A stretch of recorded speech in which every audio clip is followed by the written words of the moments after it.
Chapter 37. God's Presence a Reality. Dear Brother Q, I am glad you are today in blank, and if you make good your trust, you will be the right man in the right place. Keep self out of sight. Let it not come in to mar the work, though this will be natural. Walk humbly with God. Let us work for the Master with disinterested energy, keeping before us a sense of the constant presence of God. Think of Moses. What endurance and patience characterized his life. Paul, in his epistle to the Hebrews, says, "For he endured as seeing him who is invisible." The character that Paul thus ascribes to Moses does not mean simply passive resistance of evil, but perseverance in the right. He kept the Lord ever before him, and the Lord was ever at his right hand to help him. Moses had a deep sense of the personal presence of God. He was not only looking down through the ages for Christ to be made manifest in the flesh, but he saw Christ in a special manner accompanying the children of Israel in all their travels. God was real to him, ever present in his thoughts. When misunderstood, when called upon to face danger and to bear insult for Christ's sake, he endured without retaliation. Moses believed in God as one whom he needed, and who would help him because of his need. God was to him a present help.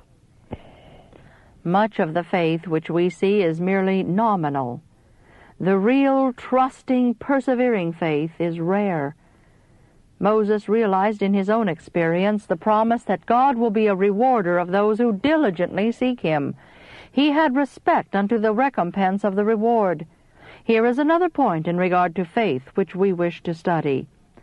God will reward the man of faith and obedience. If this faith is brought into the life experience, it will enable everyone who fears and loves God to endure trials. Moses was full of confidence in God because he had appropriating faith. He needed help, and he prayed for it, grasped it by faith, and wove into his experience the belief that God cared for him. He believed that God ruled his life in particular. He saw and acknowledged God in every detail of his life, and felt that he was under the eye of the all-seeing One, who weighs motives, who tries the heart. He looked to God and trusted in him for strength to carry him uncorrupted through every form of temptation. He knew that a special work had been assigned to him, and he desired as far as possible to make that work thoroughly successful. But he knew that he could not do this without divine aid, for he had a perverse people to deal with.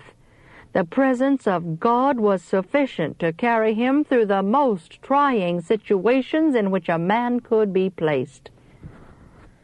Moses did not merely think of God. He saw him. God was the constant vision before him. He never lost sight of his face. He saw Jesus as his Savior, and he believed that the Savior's merits would be imputed to him. This faith was to Moses no guesswork. It was a reality. This is the kind of faith we need, faith that will endure the test. Oh, how often we yield to temptation because we do not keep our eye upon Jesus. Our faith is not continuous because through self-indulgence we sin, and then we cannot endure as seeing him who is invisible. My brother, make Christ your daily, hourly companion, and you will not complain that you have no faith. Contemplate Christ. View his character. Talk of him. The less you exalt self, the more you will see in Jesus to exalt. God has a work for you to do. Keep the Lord ever before you. Brother and Sister Q, reach up higher and still higher for clearer views of the character of Christ.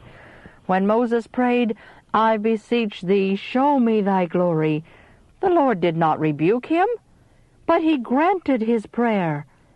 God declared to his servant, I will make all my goodness pass before thee, and I will proclaim the name of the Lord before thee.